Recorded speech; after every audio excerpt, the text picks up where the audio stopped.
आवारा घूमे काफ़ी, बीच में काफ़ी टाइम ऐसा था, थिएटर देख लिया उस बीच में। तो थिएटर से शौक हुआ कि चलो एक्टिंग की जाए, क्योंकि मुझे लगता था कि सबसे प्योर मीडियम एक्टिंग जो है ना, बहुत ही कहते हैं ना कि न्यूड आर्ट है। जो जो जो भी करते हो वो दिखता है कि सही कर रहे हो या गलत कर रहे हो। तो ये इसलिए मुझे बहुत अट्रैक्ट किया है ये फील्ड। तो मैंने फाइनली डिसाइड किया कि मैं एक्टिंग ही करूँगा। और फिर एडमिशन लिया मैंने नेशनल स्कूल ऑफ ड्रामा में। वहाँ से पास करने के बाद 2000 में मैं बॉम्बे आ गया था। तो तब से अपना बीच में काफ़ी अप एंड डाउन ये वो हर एक एक्टर की लाइफ में आता है। कि फाइनली थैंक गॉड चीज़ें मिलती चली गई। हाँ, इस बार मैं शायद कश्मीर में, हालांकि मैं बर्थडे ज़्यादा मनाता नहीं हूँ सब, लेकिन वो किसी ने क्या हुआ था, कान फिल्म फेस्टिवल जब हम लोग अपनी फिल्म मानसून शूट आउट देख के आ रहे थे, तो किसी ने कोई मेरे साथ वहीं पे कोई फ़ोटो खिंचा रहा था। तो उसने ये बोला कि मैं, क्योंकि मेरा आज बर्थडे है, मैं फ़ोटो खिंचवाना चाहती हूँ। तो मैंने आज आपका बर्थडे क्या है? 19 मई। तो एकदम मुझे भी स्ट्राइक हुआ क्या कि आज तो मेरा भी बर्थडे है। तो फिर वहीं पे सब खड़े होकर रेड कारपेट पे ही हमने अपना सेलिब्रेट किया बर्थडे। अच्छा, तो नवाज एक्चुअली मेरा बहुत लेट हुआ, लेट सोचा मैंने एक्टिंग के बारे में। बहुत सारे लोगों का होता है ना कि बचपन से होता है शौक, मुझे बचपन से बिल्कुल शौक था नहीं एक्चुअली। मैं साइंस का स्टूडेंट था और चीफ केमिस्ट का काम कर रहा था, वहाँ पे जॉब कर रहा था बड़ौदा में। तो वहाँ से जब दिल्ली गया और प्ले देखा मैंने, जब प्ले में देखा, प्ले करते हुए एक्टर को देखा, एक्टर और ऑडियंस के बीच की जो केमिस्ट्री थी वो बहुत ही अनबिलीवेबल केमिस्ट्री होती है जब एक्टर स्टेज पे होता है और ऑडियंस उसको देख रही होती है। तो मुझे लगा कि ये शायद, उससे पहले मैं काफ़ी खाली टाइम था मेरे पास, जॉब की तलाश में, कहीं जॉब मिल रहा है, कहीं छूट रहा है, इस तरह के बहुत सारे जॉब भी किए मैंने। तो जब मैंने ये देखा तो मुझे लगा कि यार ये चीज़ करनी चाहिए मुझे, लेकिन कॉन्फिडेंस इतना था नहीं मेरे अंदर। तो उसके लिए पहले मैंने कम से कम कोई 60, 70, 80 प्लेस देखे, जिसमें गुजराती प्लेस मैंने बहुत देखे, क्योंकि गुजरात में था उस वक्त में। और देखने के बाद मैंने डिसाइड किया कि मैं यही करूँगा, क्योंकि ये एक ऐसा जॉब है, ऐसा काम है ये, जिसमें किसी की रिकमेंडेशन नहीं चल सकती, मैनिपुलेशन नहीं चल सकता किसी का, कोई जो कर रहा है आपको करना है। तो इसलिए मुझे अट्रैक्ट किया ये। तो लेकिन कॉन्फिडेंस बहुत बाद में आया था। पहले जैसे फिल्मों में शुरुआत की छोटे छोटे रोल की, वैसे थिएटर में भी वैसी शुरुआत हुई थी मेरी।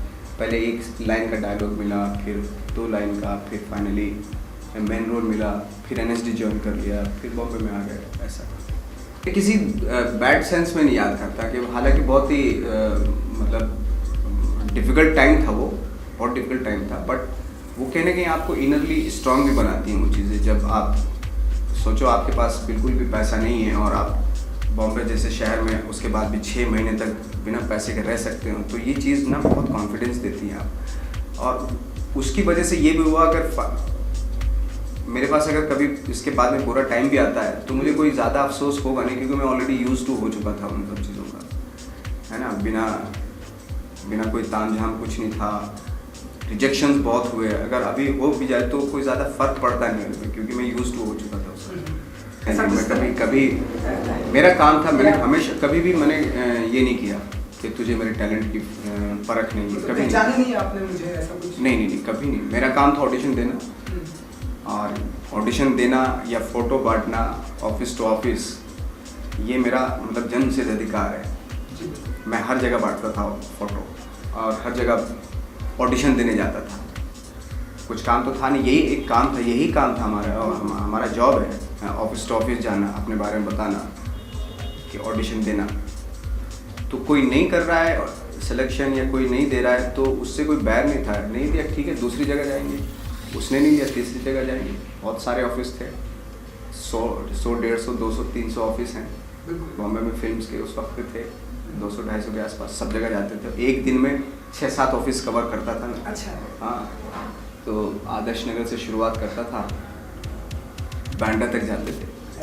रिस्पॉन्सिबिलिटी भी, हाँ जिम्मेदारी होगी आपके ऊपर। हाँ, और क्या, जिम्मेदारी तो बहुत है, क्योंकि मैं कभी ये सोचता था कि अगर मैं ही बिगड़ गया या मैं तो दूसरों पे क्या असर पड़ेगा। तो इसलिए बहुत रिस्पॉन्सिबिलिटी भी होती है बड़े भाई की, कि आपको गलत काम नहीं करना चाहिए आपको, और छोटों पर असर पड़ेगा, छोटों पर असर पड़ेगा, ये बात भी है। सबका ध्यान भी रखना, हाँ।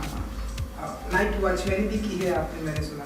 हाँ, मैं थिएटर करता था ना दिल्ली में जब, तो थिएटर में तो पैसा होता नहीं है, तो साइड बाय साइड आपको कोई जॉब तो करना ही पड़ता है, तो उस वक्त पे मैं करता था।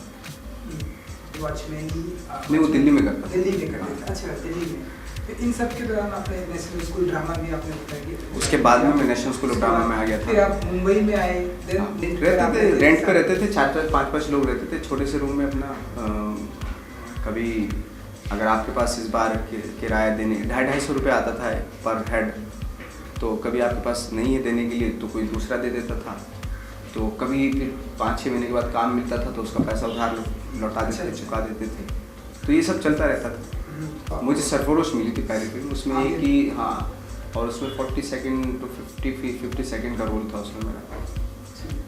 हाँ, तो मतलब ये इसके लिए भी आपको ऑडिशन देना पड़ा? ऑडिशन दिया था मैंने जॉन मैथ्यूज़ के घर पे, जो डायरेक्टर थे फिल्म सरफरोश के।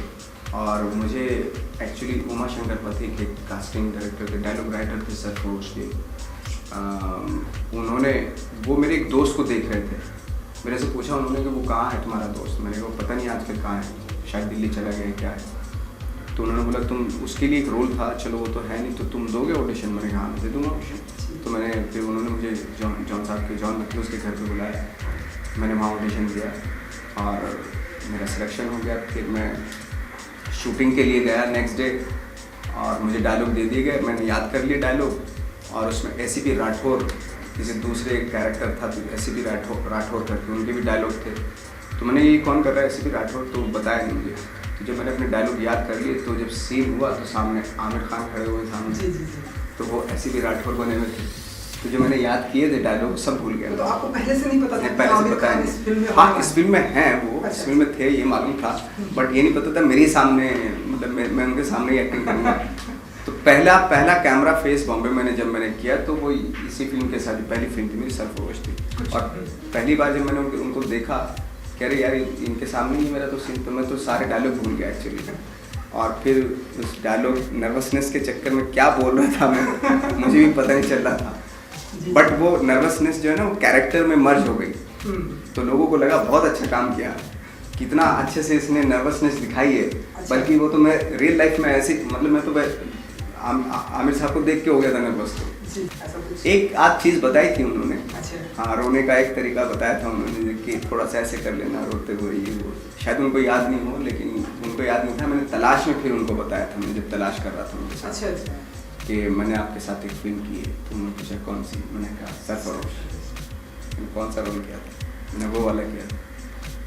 जो उन्होंने सुना तो बहुत खुश हुए और पूरे यूनिट के लोगों सबको बुलाया कि देखो नवाज ने सरफरोश में किया था, कोई छोटा सा रोल किया था। तो बड़ी खुशी हुई, बहुत अच्छा लगा। हाँ, ब्लैक फ्राइडे में 2-3 सीन थे, वो बहुत अच्छे सीक्वेंस थे वो।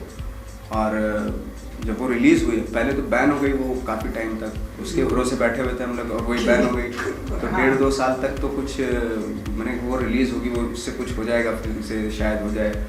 और किस्मत इतनी, मतलब जब ख़राब होती है ना तो हर जगह से ख़राब होती है, आपकी पिक्चर ही रिलीज़ नहीं होती, ऐसा होता है। तो यानी जब वो रिलीज़ हुई तो काफ़ी लोगों ने अप्रिशिएट किया उस कैरेक्टर को, और just because of course Anurag Kashyap. और उस वक्त पे बहुत पहले उन्होंने प्रॉमिस किया था कि जब मैं फिल्म बनाऊंगा तो तुम्हें कुछ बड़ा रोल दूंगा। तो फाइनली फिर उसके बाद देवडी में गाना गाया और बुला लेते, तो फिर गैंग्स ऑफ वासेपुर में उन्होंने वो रोल दिया, कहानी आई। तो ये सारी चीज़ें होती चली गई धीरे धीरे। फेस्टिवल में क्या होता है, फेस्टिवल की बात है, फेस्टिवल में होते जब आपकी फिल्म जाती है तो डेफिनेटली आपको भी जाना होता है, जो एक्टर होते हैं, और वहाँ जाके पता चलता है कि कितना बड़ी दुनिया है, कितनी अच्छी फिल्में बनती हैं वर्ल्ड में। तो वो जब कान फिल्म फेस्टिवल गए हम लोग, जब वहाँ फिल्में देखी मैंने, ये अवार्ड मिलता है, ठीक है, मतलब अच्छा लगता है। एक नाइट होती है, एक शाम होती है, अवार्ड के नाम होती है वो, तो अच्छा लगता है जब आपको मिलता है अवार्ड। बट अवार्ड को फिर अपने माइंड में रख के आप काम नहीं कर सकते। जिस दिन मिलता है उसके नेक्स्ट डे भूल जाना चाहिए, कट्टू अपनी औकात में आ जाना चाहिए कि हाँ, क्योंकि आपको काम करना है, ज़ीरो से शुरू करना है जो कर रहे हैं आप। अवार्ड का ये सारी चीज़ें अपने दिमाग में रख के आप करेंगे तो काम नहीं हो पाएगा फिर, क्योंकि कहीं ना कहीं वो आ जाता है दिमाग में आपके। अच्छी बात है, अवार्ड मिलता है, इट्स गुड, नहीं मिला तो दुखी। टीवी पर देखती है तो क्या कहती है? मेरी बेटी शोरा, हाँ, पहली बार देखा था वो, उसने मुझे उसमें किक में देखा था। किक। हाँ। अच्छा। तब तक थोड़ी सी समझदार हुई थी, किक में देखा था तो उसको गुस्सा यही आता था कि मेरे पापा को सलमान खान ने मारा है। अच्छा। हाँ, तो बोलती सलमान खान मिलेंगे तो मैं मारूंगी उनको। मैं क्यों, मैं आपको मारा उन्होंने। अच्छा अच्छा। हाँ, तो उसको दुखी हो गई थी वो। कुछ रखते हैं आप अपनी लाइफ में? कंपटीशन मेरा खुद से ही है खुद से। कि जो मैंने काम किया है उससे अच्छा कैसे कर पाऊंगा अब आगे, है ना। फिर दूसरी फिल्म मिलती है, फिर उसमें और अच्छा कैसे हो पाए। इस खुद सबसे बड़ा कंपटीशन आपके अपने खुद से होता है एक्चुअली। किक एक बहुत बड़े स्केल पे फिल्म बनाई गई थी, तो और ऑफकोर्स सुपरस्टार सलमान खान है उसमें, तो और बहुत बड़ी हिट है वो फिल्म।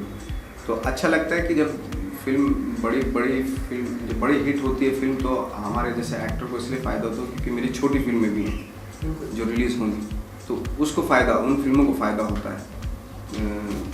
लोग जब किक में देखते हैं आपको और फिर छोटी फिल्म लगी होती है आपकी, अरे इसको हमने किक में देखा था, चलो देखने चलते हैं फिल्म। अगर ये हो जाता है मेरे साथ तो वेल एंड गुड, बहुत बढ़िया है। और ये बात बदलापुर की, बदलापुर श्रीराम राघवन की अनकम्प्रोमाइज्ड फिल्म थी। उसमें उन्होंने अपने तरीके से फिल्म बनाई थी। उनकी अपने तरीके से उनकी फिल्म है ये, तो अच्छा लगता है जब कोई डायरेक्टर अपनी मर्जी से अपनी मर्जी की फिल्म बनाता है, तो बहुत अच्छा लगता है। और थैंक गॉड अच्छी खासी बड़ी हिट भी हुई वो फिल्म, जबकि हमें मतलब थोड़ा सा नर्वसनेस थी कि पिक्चर चलेगी नहीं, क्योंकि वर्ल्ड कप था एक, तो दूसरा ए सर्टिफिकेट था उसमें, तो इसलिए थोड़ा सा वो भी था। पर फाइनली जब रिलीज़ हुई तो वर्ड ऑफ माउथ बहुत तेज़ी से फैला उसका, फिल्म में बहुत जल्दी अच्छी बहुत बड़ी कमाई करी। बहुत डिफिकल्ट रोल है ऑफकोर्स अब तक का मेरी लाइफ का, क्योंकि उसमें 22 से लेके और 70 ईयर्स तक का एज प्ले किए मैंने। तो मैं सितंबर में मोस्ट प्रोबेबली शायद वो रिलीज़ होगी। शूटिंग कंप्लीट हो गई अभी, कुछ थोड़ी बहुत चीज़ें बाकी हैं, अभी थोड़ा सा डब हुआ भी बाकी है। और मैं तो I am looking forward, let's see, क्योंकि मैं चाहता हूँ कि पिक्चर वो बहुत ही पैशनेट तरीके से बनाई गई फिल्म है और बहुत डिफिकल्ट रोल है उसमें, तो तैयारी चलिए, लेट्स सी, देखते हैं क्या होता है। एज अ लीड है तो मतलब आपने अपनी बेबी को बताया कि मैं एक बार फिर से सलमान खान के साथ पिक्चर कर रहा हूँ?